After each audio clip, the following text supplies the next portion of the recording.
Pronto. Sejam A e B números reais com A menor do que B, tá?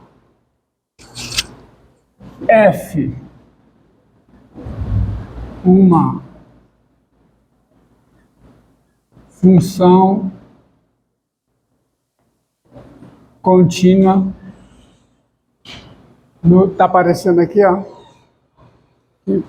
em AB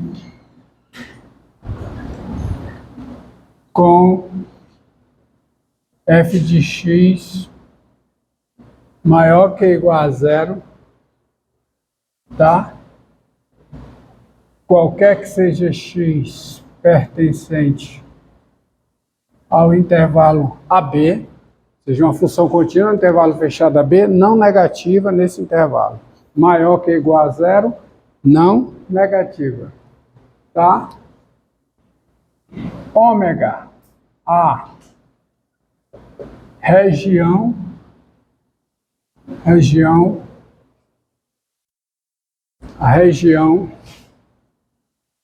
plana dada por quem é ômega? Ômega é o conjunto formado por cada par ordenado xy do plano cartesiano R2, cada par ordenado xy do plano cartesiano R2, tal que o x é maior que ou igual a A e menor que ou igual a B, tá? E o valor f de x, tá? Que eu já sei, e o y, desculpe, e o y é maior que ou igual a zero e menor que ou igual a f de x. Então, ômega é essa região aí, mas não acabou. Agora, antes de continuar, fazer um gráfico aqui, né? Tá? Pegar aqui e vou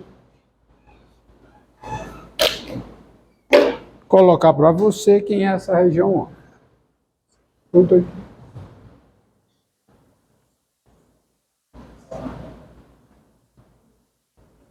O eixo Y, eixo X, eixo das abscissas. Digamos que aqui está o A e aqui está o B. Tá? E suponha que a sua função f seja essa função aqui. Tá? Função f, então aqui, contínua, gráfico é um contínuo, ao longo do intervalo fechado AB, não negativa a função, isso quer dizer que o gráfico de f está, entre aspas, acima do eixo das abscissas, tá? E ômega é essa região aqui, ó.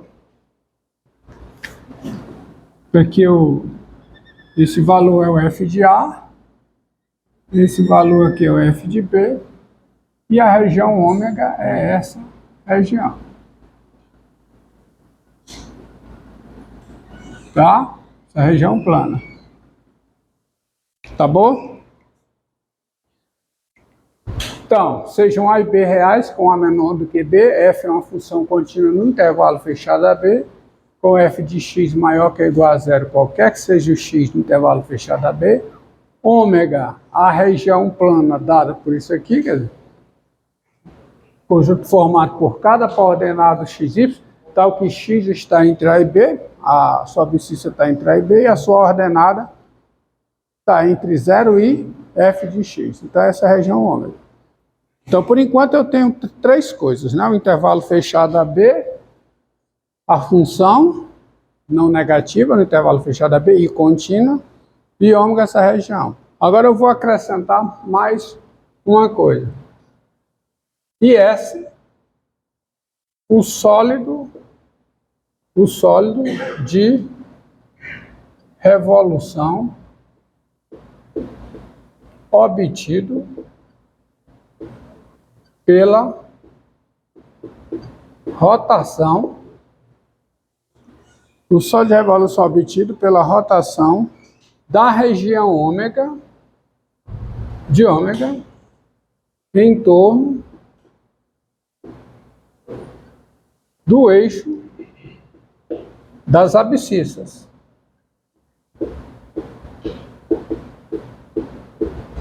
Que é o eixo de equação x igual a zero. X igual a zero, não. Erro. Y igual a zero. Que é o eixo das abscissas. Um conjunto formado por todos os pontos que tem abscissa zero. Exatamente esse eixo aqui. Tá? Então, observe. Sólido de revolução. Exatamente. Quando eu giro essa região em torno do eixo das abscissas, eu obtenho um sólido de revolução. Antes de proceder com essa, vamos ver casos particulares desse sólido. Aqui, ó. Acompanhe onde eu estiver na luz. Viu? Ó. Casos particulares de sólido de revolução. Você pega um retângulo com base nesse eixo, que é o eixo das abscissas. Quando você gira esse retângulo, você obtém um sólido de revolução. Tá? Isso aqui é o A, né? Isso aqui é o A. Isso aqui é o B. Ao girar esse retângulo, você obtém o quê? Um sólido de revolução. Que sólido é esse, no nosso caso? Um cilindro. Cilindro reto. É um cilindro circular reto, né? Cuja base tem duas bases, né? Se você girou um retângulo. Você girou essa região aqui, ó. Aqui todinho. Então você obtém o cilindro. Outro sólido de revolução desse tipo. Tá? Sólido de revolução desse tipo. Digamos que você tem um triângulo retângulo, tá? Cuja base é um dos catetos contido no eixo X. Aqui. Então, triângulo retângulo.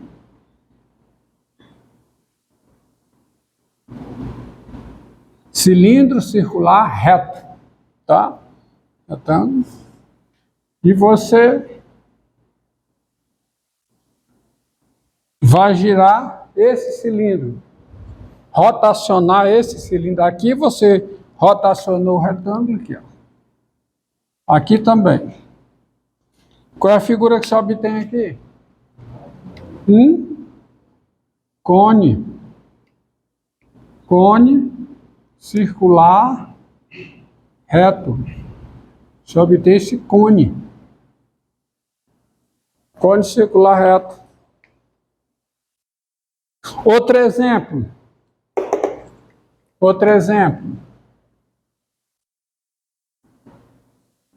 Digamos, eixo X. Colocar o eixo Y aqui. E você pega uma semicircunferência de raio R. Tá? Essa semicircunferência aqui de raio R, que é Y, né? Que tem a equação Y igual raiz quadrada de R ao quadrado menos X ao quadrado.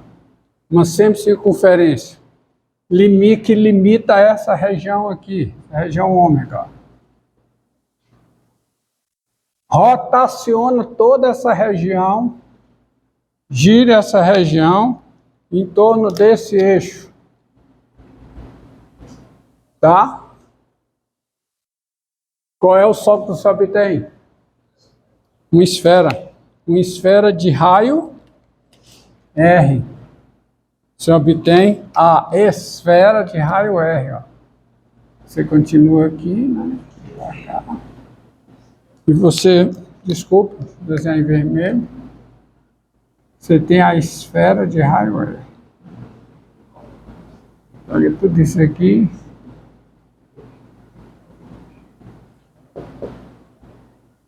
tá? E você obtém, ó, a esfera de raio R. Entendido? Então você tem a esfera. Sólidos são 3 sólidos para os quais você já sabe o volume. Você sabe calcular o volume do cilindro, você sabe calcular o volume do cone e você sabe calcular o volume da esfera.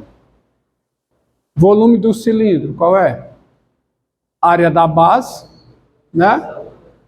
Vezes a altura. No caso aqui, um comprimento, tá? Entendido? A área da base é π vezes r ao quadrado, né? A altura, o volume desse cilindro é π R2, que é a área da base, onde R é esse medido aqui, o raio, vezes a altura. A altura, no caso aí, quanto é? Quanto é? B menos A. Tá? Nesse caso aí. B menos A é a altura. Mas agora voltemos para cá, para o caso mais geral, em que aparecem outros sólidos de revolução desse tipo, do tipo daqueles ali que foram gerados. Você vai pegar essa região ômega, que pode ser uma região com aparência qualquer, tá? Satisfazendo essas condições, e vai girar essa região em torno desse eixo. Então você obtém aqui, vamos apagar isso aqui, tá? Para se concentrar só no pedaço que eu estou interessado, você vai obter o quê? Também aqui um sólido de revolução. Mais ou menos aqui, digamos. Você obtém aqui um sólido de revolução. Esse sólido aqui. Entendido? Você girar essa região, você tem um sólido. Que não necessariamente é um desses 3 tipos.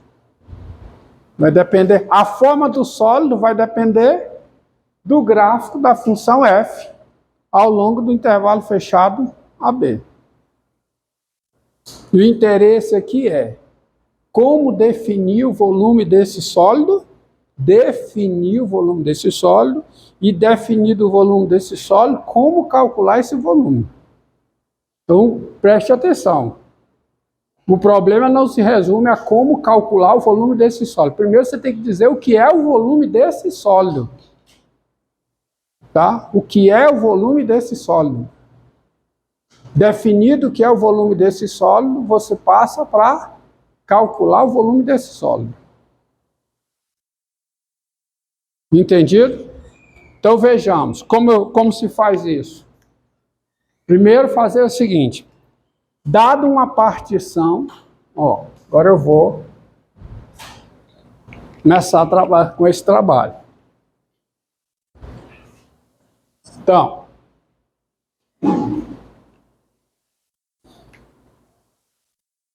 dada uma partição P igual a x0, x1, xn, uma partição P igual a x0, x1, do intervalo fechado AB. Partição do intervalo. Se é partição, é porque o A é menor que x1, é menor que x2, é menor que x3, assim sucessivamente até o xn, sendo o xn o B. Dado uma partição desse intervalo, partição de AB,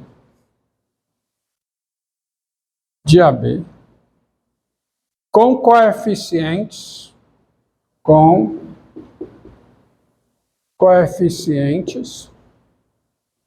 C1, C2, Cn,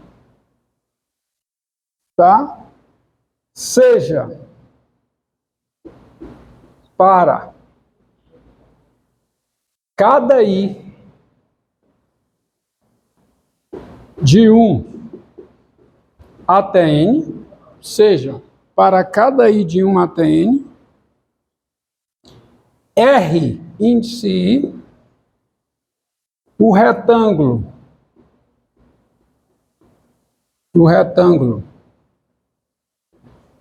de base,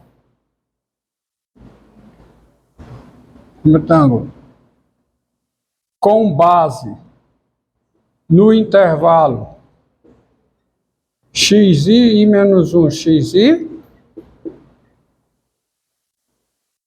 e a altura, diga.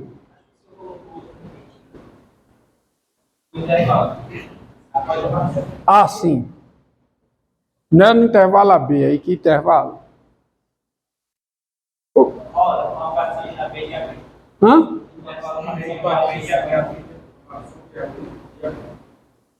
Assim. Uma partição de AB com coeficiente C1, C2, Cn. Dado uma partição P de AB com coeficiente C1, C2, Cn, seja para cada I de um Tn, RI o retângulo com base nesse intervalo e a altura F de CI. Tá? Então, observe aqui. Eu vou aproveitar o desenho. Você já tem o sólido S. Você já tem o sólido S aqui. Não vou aproveitar não. Vou apagar aqui. Pegue.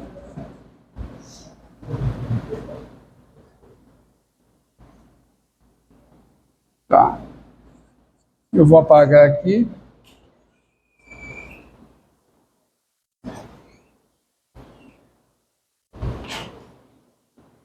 E vou fazer o seguinte. Ó.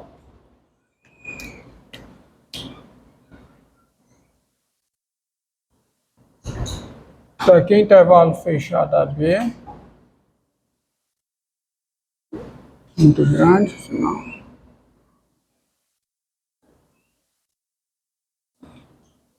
AB.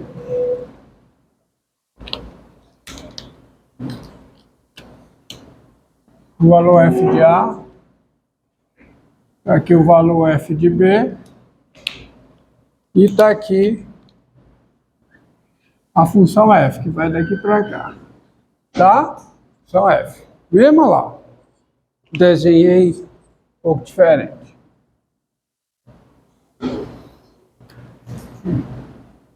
$20 minutos, passa para o próximo, viu? Bom? Mesma coisa. Está aqui a região ômega, eu vou girar. Agora eu vou desenhar aqui uma partição, para facilitar a minha vida, só com 3 intervalos. O A é o x0, o B é o x1, o B é o x1 não. A é o x0, x1, x2 e o B que é o x3. N igual a 3. De novo, para cada um desses intervalos, eu construo um retângulo. O retângulo R1 para esse primeiro, o R2 para o segundo, o R3. Quem é o R1? Aqui, digamos, está o coeficiente C1. Quem é o retângulo R1? É o retângulo cuja altura é o valor F de C1, que é esse valor aqui, e cuja base é esse intervalo. Então, quem é esse retângulo? O retângulo é esse aqui, ó. Concorda? Esse é o retângulo. Que retângulo é esse? R1. Quem é o retângulo R2? A base é o intervalo x1, x2, digamos que aqui está o C2, coeficiente da partição. A altura do retângulo, quanto é? F de C2, que é esse valor. Portanto, o retângulo R2 é esse retângulo aqui. Concorda comigo? Digamos que o C1 esteja aqui. O terceiro retângulo, esse é o R2. O terceiro retângulo, qual é? O R3, no caso aqui. A base é o intervalo x2, x3, enquanto a altura é o F de C1. Portanto, o retângulo R3 é esse retângulo aqui.